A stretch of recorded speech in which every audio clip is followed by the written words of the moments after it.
For much of your career, you're going to be focused on the aspects of being a programmer that produce code. The ideas of adopting a language or a framework or an ideology or enacting some kind of best practice as a developer often are discussed in terms of the product that we create. And while this shouldn't be ignored, we can think further.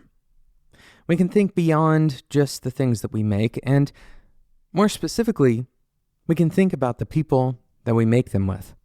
In today's episode, we're discussing anti-patterns.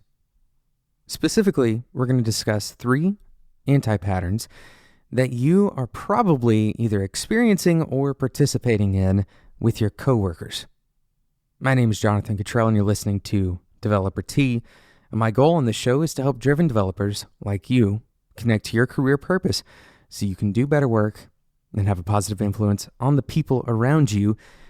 And that's exactly what this episode is about, having a positive influence on the people around you, not a negative one. And so we often develop habits either because we've learned them throughout our earlier life experiences. We've observed them, maybe we've emulated the people around us, and maybe we have developed them because of some kind of sense of protection. There's all sorts of reasons that humans act the way that they do.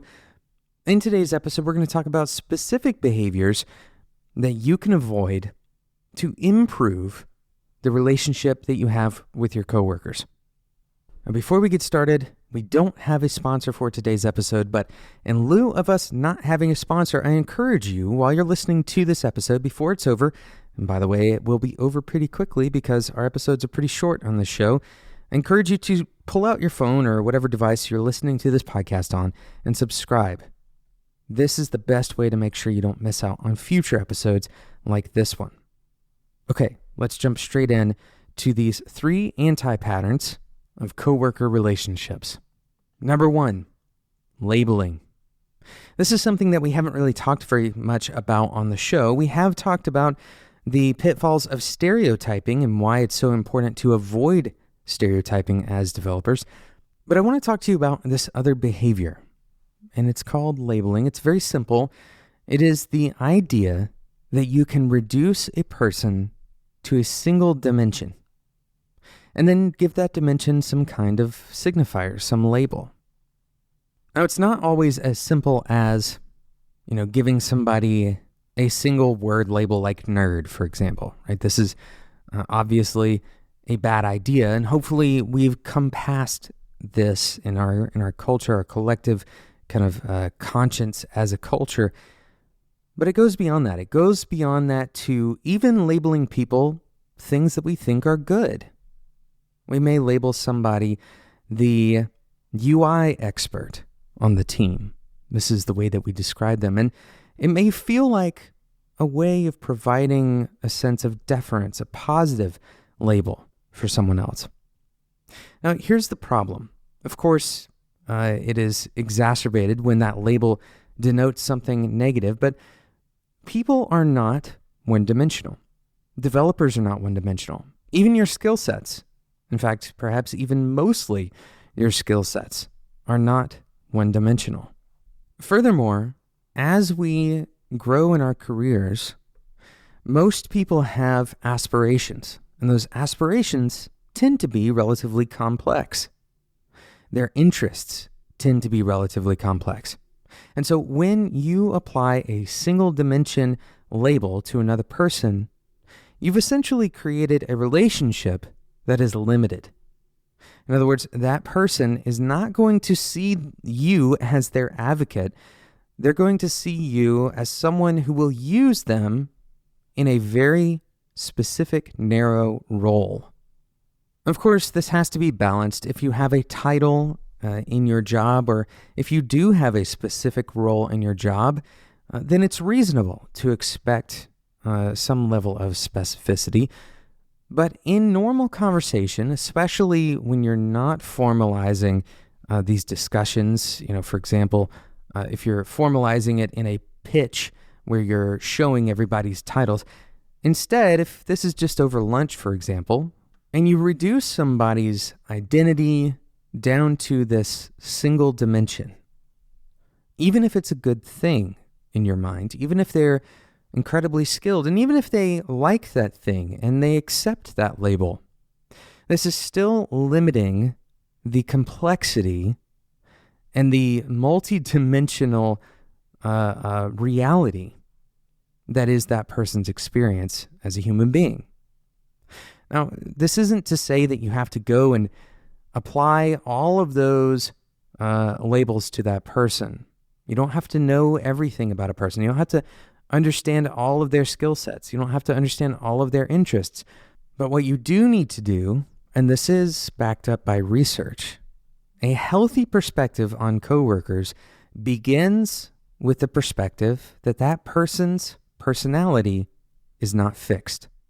Their interests are not fixed. Their skill sets are not fixed. That person's experiences are changing all of the time. Their perspectives are changing all of the time. And so this other person that you encounter on a regular basis is a complex human being. And developing a healthy respect for the complexity of all of your coworkers is a baseline for creating better relationships. So that is anti-pattern number one, and it's a big one, labeling. When you do the opposite of labeling, the kind of antidote for the anti-pattern of labeling is instead to ask questions. Ask the person that you otherwise would be labeling to introduce themselves, to tell you what they're interested in. If you give up the floor and instead of making this an opportunity for you to, prove your insight into that person, instead give them the floor. Allow the other person to speak for themselves. This has powerful implications, and this doesn't necessarily mean that you have to put them on the spot. That's not the point here. Instead, the idea here is to provide the respect of believing that someone else has a complex personality that can't be reduced to a single dimension. Okay, let's move on to anti-pattern number 2, and that is something I'm calling iceberg criticisms. This is a very simple concept, and most of us have probably experienced this. If you are a developer especially, and you've gotten into conversations with people about various types of technology, then you've probably experienced this kind of weird phenomenon where a developer will disagree and then not tell you the reasons they disagree. This iceberg criticism, I'm calling it iceberg criticism because it's like you've seen only a very small part of why that person has an issue, let's say with a particular practice, a pattern that someone's using, a way of going about the process of programming. And they share only enough for you to know that they disagree, that they're kind of on the opposite side of the fence. But in the name of, for example, avoiding an argument, often people won't detail why it is that they disagree. Now, the problem with this is not that you have disagreements. Disagreements are healthy, they're important, and it's important to work through them. The problem is that if you begin down this road of having these iceberg criticisms, then people are going to see you as generally contrarian. And on top of that, you're not providing a better way. So the first problem of being generally contrarian is that very few people are going to seek out your advice. In fact, they will likely start to avoid you if you have only criticism and no alternative advice.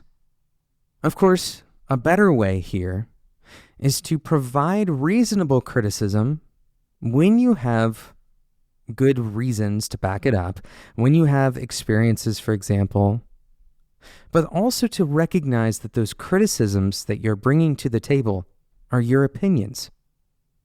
If you come to the table and you have entirely disagreed with other people and you won't tell them why, versus coming to the table and saying, I have a different opinion than you. Here's what I've experienced. This is a much more open conversation. People are much more likely to engage with you, and you're much more likely to be able to affect positive change.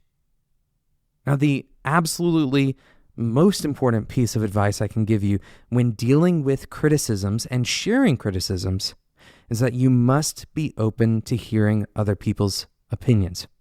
Not only open to hearing their opinions, but also considering whether their way could be better than your way.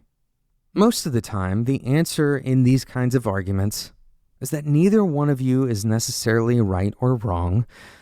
There's just different approaches, different ways of getting things done, and more specifically, different ways of doing things given different contexts. We've talked about this a lot on the show. In trying to create black and white arguments, this is something that Iceberg Criticisms does. It says that I see this issue as black. This issue that you're saying is mostly white, I see it as black, but I don't want to discuss it. I don't want to get into it.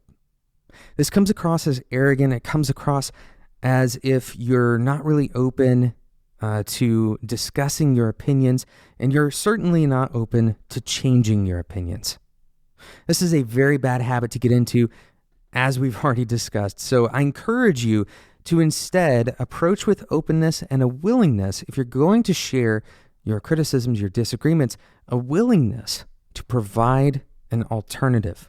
Okay, let's move on to number 3, the third anti-pattern when dealing with coworkers. In today's episode, we're going to talk about a third anti-pattern called the protagonist obsession. The protagonist obsession. The idea of this anti-pattern is that in every conversation, you make yourself the protagonist. If you're not familiar with the term, the protagonist is the person at the center of the story, the hero in the story. We've all experienced this person, and we all know what it feels like to have a conversation with this person. Anytime you make a comment or tell a story, this person doesn't chime in to comment on your experience. Instead, they turn around and they tell a story that is somehow related to yours, but about themselves. Very often, this person is also guilty of another kind of bonus anti-pattern for today's episode, and that is one-upping. Telling a story that is equally or even more unbelievable or interesting or impressive than your story. Now, this anti-pattern is very easy to fall into because it seems like you're participating in conversation. It seems like you're being social. It feels like you're actually interacting with your coworkers. The problem is that you've turned the spotlight on yourself at every opportunity that you have. The antidote to this anti-pattern is to ask questions. Surprisingly, if you have noticed, all 3 of these anti-patterns have been about making everything about yourself, about your own beliefs, about your own stories, when instead you turn your interest from yourself to someone else. This fulfills a fundamental need for human connection, and that is that you're actually interested in the people around you. Instead of only being self-interested, you're interested in the well-being of your coworkers. You're interested in understanding them as people. Ultimately, these anti-patterns can be very difficult to avoid, and we all will fail from time to time. It's important to remind ourselves on a regular basis that the people around us have their own experiences. They have their own desires. They're complex human beings. And we can't reduce them to a single dimension. We have to recognize that other people's beliefs and experiences are valid, like our own. And we have to remember that our story is not the only story that matters. So I encourage you to take a moment and think about your coworkers. Each time that you interact with your coworkers, try to learn something about them. Instead of approaching every day as if your coworkers are just extras in the movie that you're starring in, imagine what it would be like if you were the supporting character.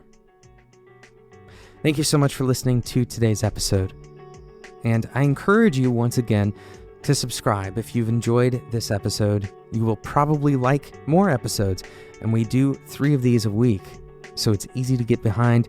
It's easy to forget to subscribe. Go into whatever podcasting app you're using right now and subscribe. Thank you so much for listening. And until next time, enjoy your tea.